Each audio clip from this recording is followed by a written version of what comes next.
Welcome to a special season 2 finale episode of Crippled by Culture, where we talk about everything in life and relate it to the disabled and chronically ill community.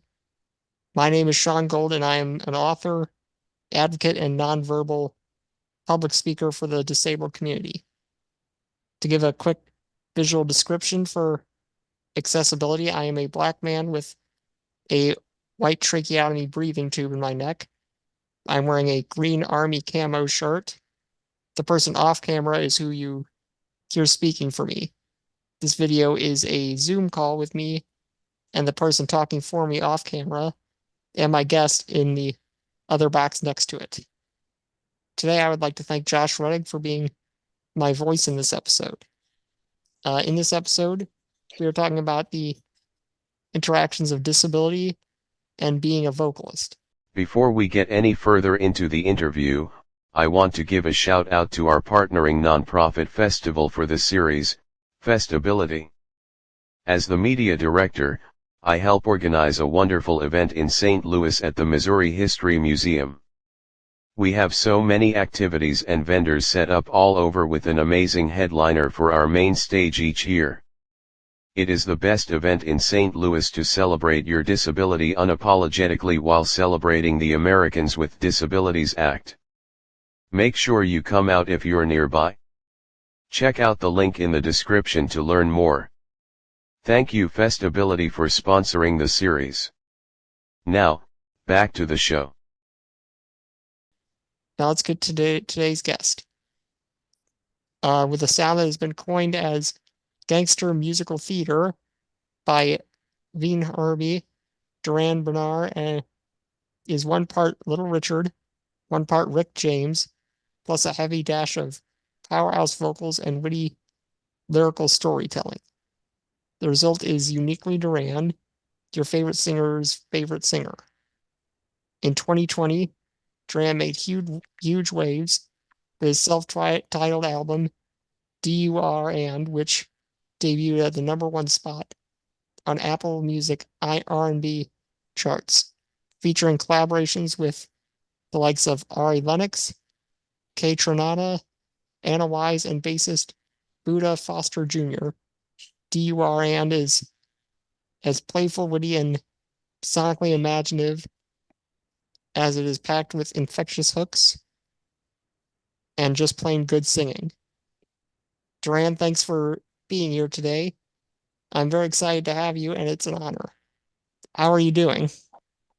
I am doing just fantastic. I went to Coachella this weekend, and it was the first time I've ever gone and did not have to work. For a little backstory, Coachella was my first gig with Erica in 2011. So, but there wasn't much I could experience because I was backstage. I didn't know anybody where to go. And so I just had to hang tight. So this time I was able to go out, have the experience. Yeah, it was a great time. So I'm just recovering from this weekend. Sounds really funny or fun. Would you mind giving a visual description of yourself for the viewers, please? Yes. I have my short curly hair. We are wearing a black shirt with black harem pants. We have two dangly earrings in on the left side. One is of a tiny passport. The other is of a white audio jack. And yeah, I'm um, I'm on the brown side of light skin. And I have a gap. So yes. Well, thank you very much for that. First, do you identify as having a disability or chronic illness? No, I would not say that. Maybe a condition or two would be more appropriate. My therapist has told me that I do have symptoms of like ADHD, OCD, And so I wanted to, when I do go get checked, I also want to see just to check for autism, just to kind of get a bit more uh, just information on how my brain works.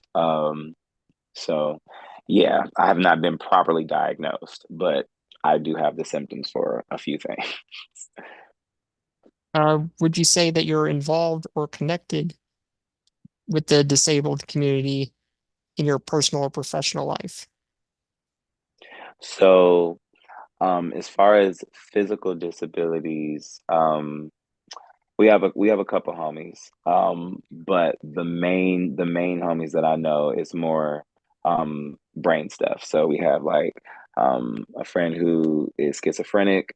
I have a friend who is bipolar.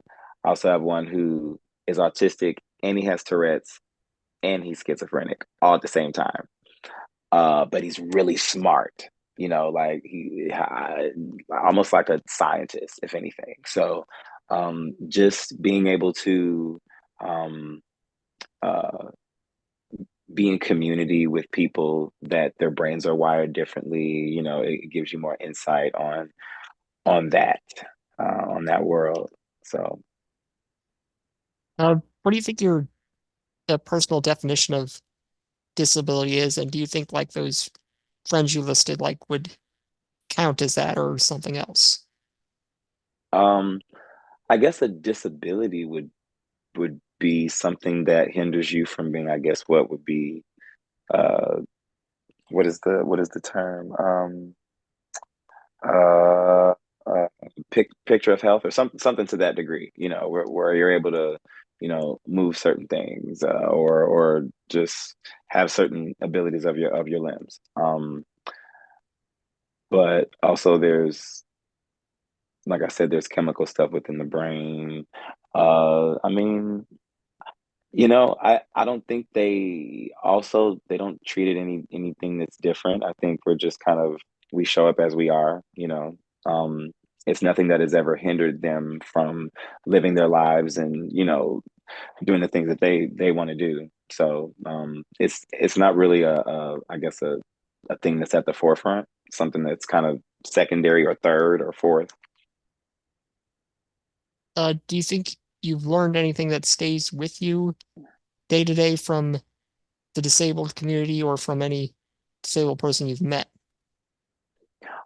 So I do have one of the cousins, Malachi, who is also in a wheelchair, and has traveled. I mean, mountain high and valley low to get to my shows, and it's like that's why when I say the disability part really just it becomes like a second, third, or even fourth because you're not Malachi never even let his disability or the fact that he's in a wheelchair stop him from doing the things that he wanted to do. And so just it's the courage, it's just the will, like discipline. And it's also no excuses for the rest of us. It's like if he can do it and make it happen, then so can we. Now, moving on to the music side of things, what made you want to become a vocalist? Being on the road with Earth, Wind, and Fire at 16 as a production assistant.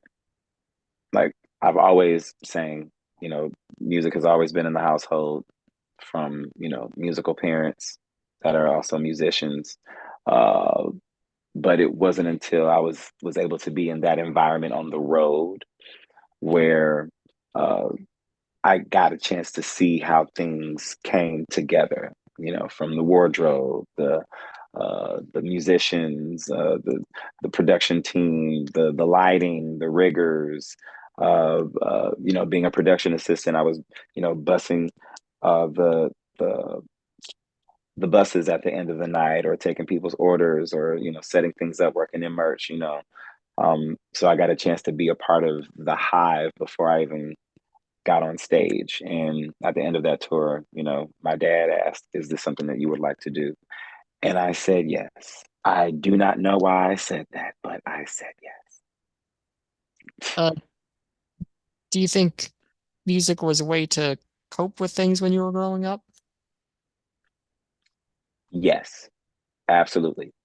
All types of personal traumas and trying to find myself and venting.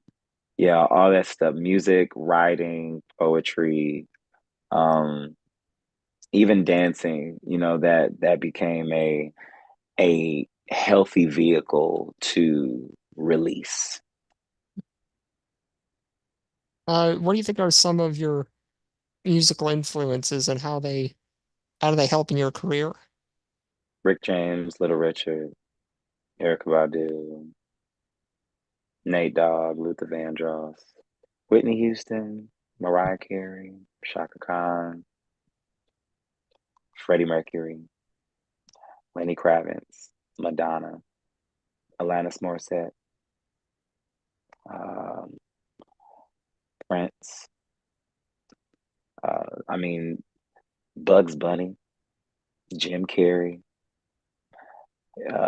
Cheryl Underwood, Monique. I am so inspired by life itself. Like it doesn't just stop at music. It goes into acting. It goes into comedy. It goes into theater. It goes into cartoons.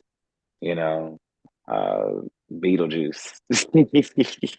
Like I just anything that involves mischief and shoulders, and I love all of that.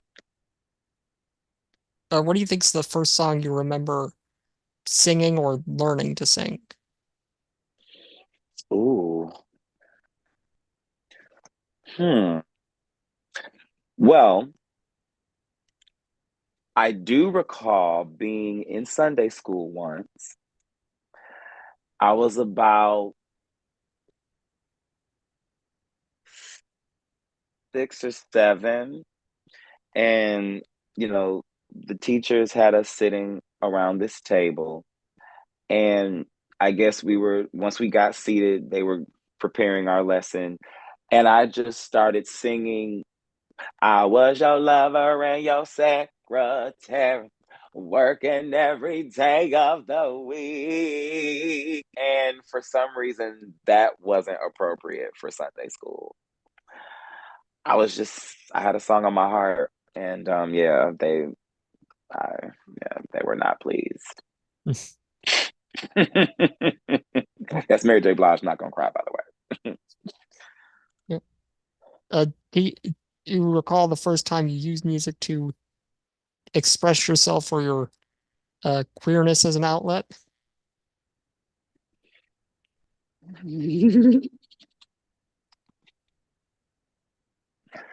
Oh, this is a very specific question.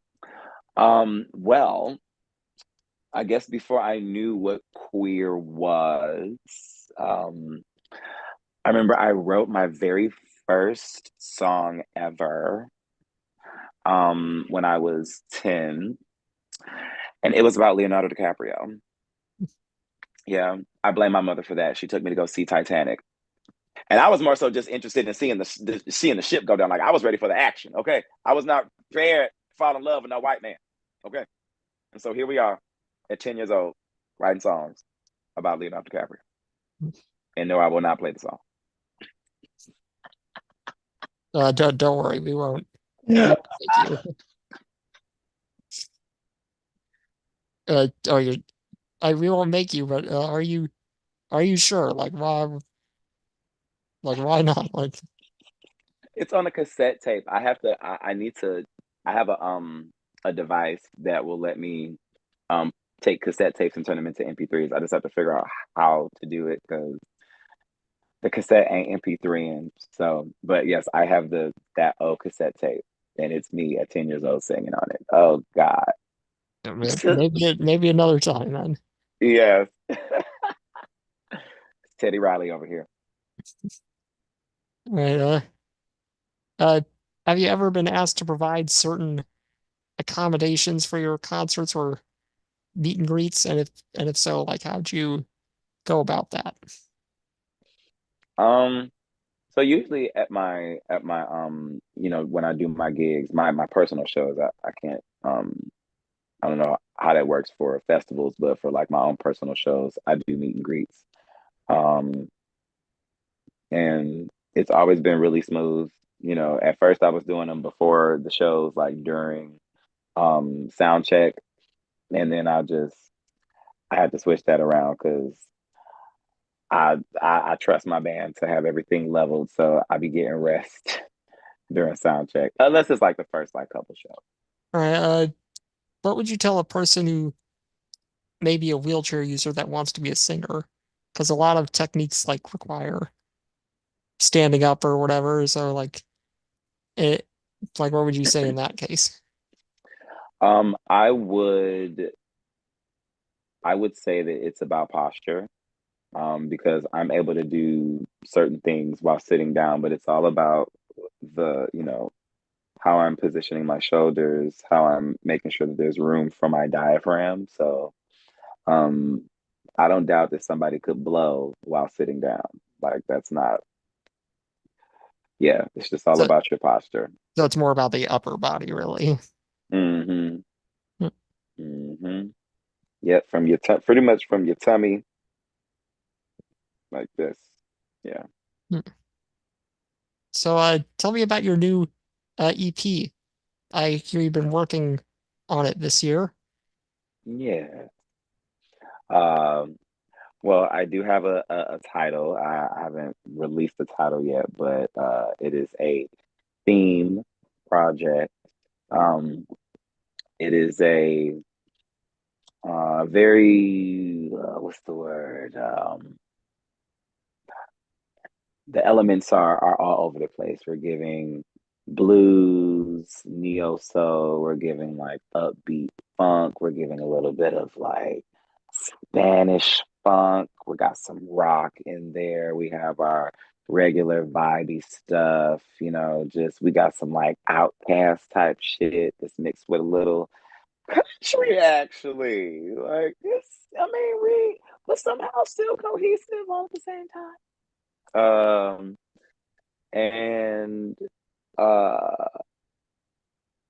it's a fun project. I think I just my main thing is I want people to have fun. I want to tell a story here. I want to take them on a journey with me, give them some music that they can get dressed to, their commute to work, just get in that mode. So there's a little something for every occasion on this on this new project. So, you mentioned some Spanish. Like, when have you started singing in Spanish? Well, I haven't started singing in Spanish yet. But it's more so the influences of the music. Uh, yeah, but I have to, but I'm planning on. I just need to get with someone who speaks a specific kind of Spanish, to make sure that I'm, enunciating everything right. I don't want to mistranslate or anything. That part. So, what do you do when you start these projects, like to get in the mood to record new stuff? It's weird. It it it varies. If I'm doing it by myself, um, I'm kind of just scrolling through like my notes, seeing what like random one-liners or bars that I've written down or that I've been inspired by that I was having a conversation with, and I said something. I was like, "Ooh, that's going in the lyrics." Yeah, yeah. Uh, but then the other things are, collaborating with people, bringing people in, to bounce ideas off of, because, it's cool to do stuff by myself if I just want to have my own time, but to also have people in to bounce ideas off of, because I might think what I'm doing is like, that's not strong enough. And I go, no, no, no, no, no, no, no, keep that, keep that. Yes, you ate that part right there, right there. So, so that's always cool. And I also want to start writing for other people. I feel like it's time.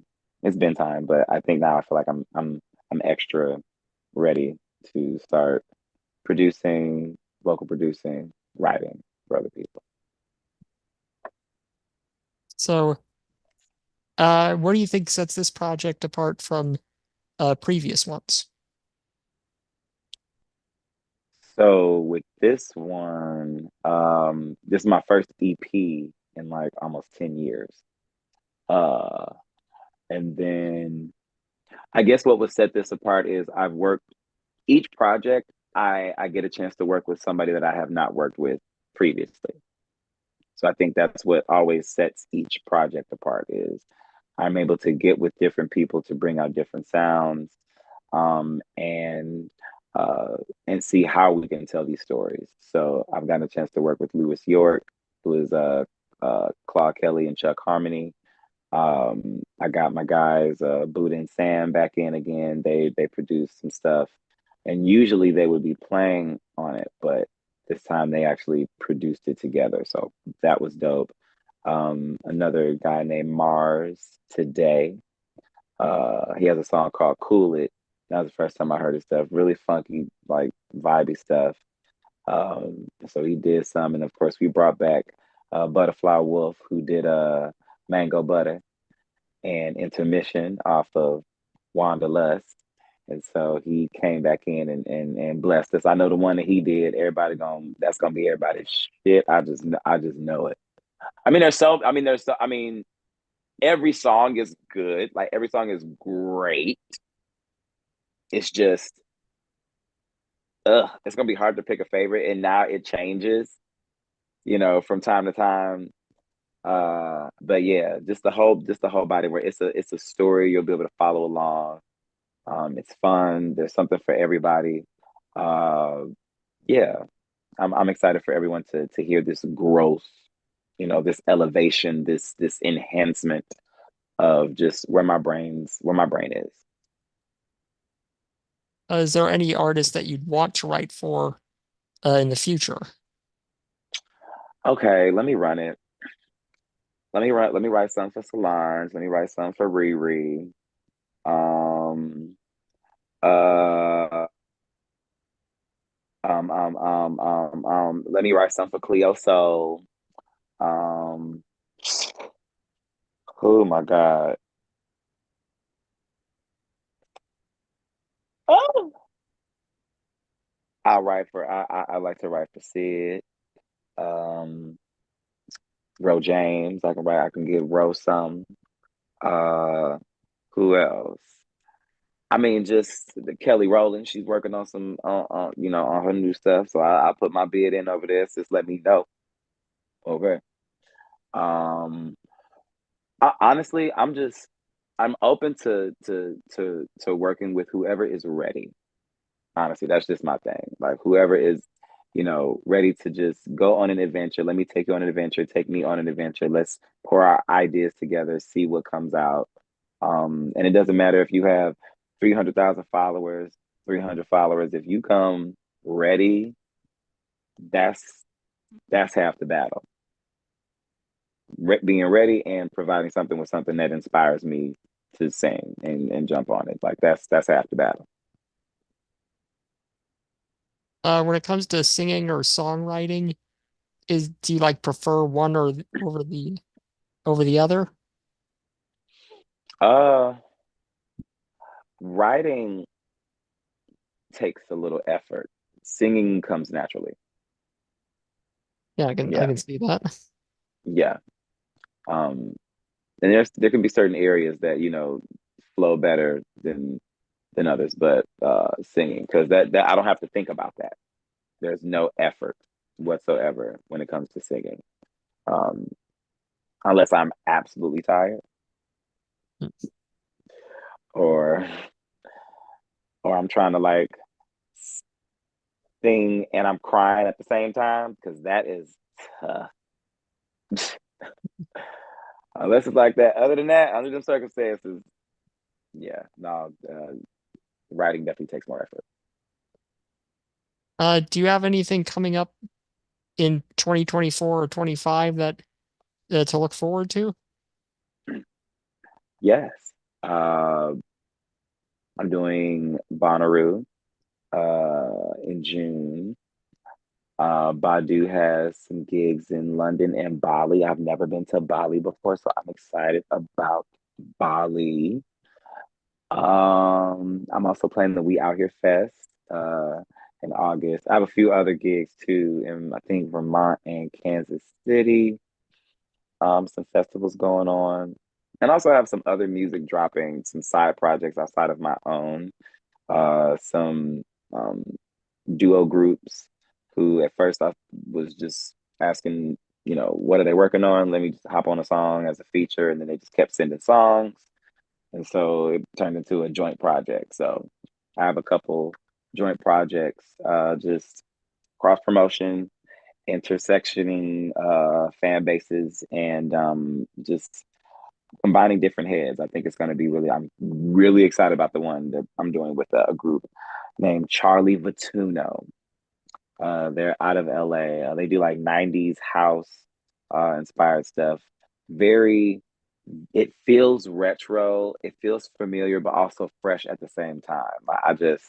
They have a sweet spot with it. And when y'all hear this stuff I did with Charlie, uh I just can't wait. Like I cannot wait for y'all to hear it. Like that's what I had a chance to really live with the project that's about to come out. Like we've already, gotten everything together for that. But this other one, like, Are there any music genres that you haven't tried that you'd like to try later? oh, I'm definitely doing my rock album. Definitely, definitely doing rock. I've been wanting to do that for the longest. I have to wait a little bit for it, but either way, like it's gonna be done. I've already began on it. I have like a bunch of like just tracks, um, and the different types of rock that I want to do. Like I mentioned, Alanis Morissette, Lenny Kravitz, Tears for Fears, White Snake, uh, Jewel. Just the different corn. I love corn. Spe- Specifically the Issues album. That top to bottom for me. Yeah, so I just want to see what that will sound like, and I have specific people that I want to bring in for that genre as well. That will just eat that right on that. So is there anything else that you want to talk about with us today, or any questions for me? Um, I thank you for having me on the platform and having this chat. Um, yeah, I think I've covered everything. Everybody can find me on socials, the Twitter and Instagram and TikTok. DurandBernarr. Aura. And please make sure that y'all smoke y'all weed, drink y'all water. Okay, stay out of business that does not concern you. All right, and we will be just fine. And make sure that y'all watch my tiny desk. Okay, so clean your skin up. Okay, regulate your blood pressure. Your skin gonna be glowing. I'm trying to tell you, it's for you. It's for you. Well, thank you so much for coming on and talking with me. I hope you enjoyed it as much as I did. Really appreciate all A- the insights you provided. And Absolutely, yeah, you can come back whenever you like. I If appreciate that. uh, I think you may have already listed some of this, but if people want to follow and support your work, where can they do that? Yeah, just durandbernarr.com. Like it has everything on there, merch, tour stuff. Um, yeah, the abouts, just the website. It'll direct you to everything. Well, that's great. I'll make sure to share everything in the description below. Once again, I'm Sean Gold. Thank everyone for watching. Make sure you like, comment, and subscribe, and make sure the bell is on to be notified for each upload. I'll see you next time on another season of Crippled by Culture. Want to listen to Crippled by Culture on your favorite podcast platform? Well, now you can. Crippled by Culture is now available wherever you listen to podcasts. Just search up the show title and make sure you subscribe. Thank you for being a listener.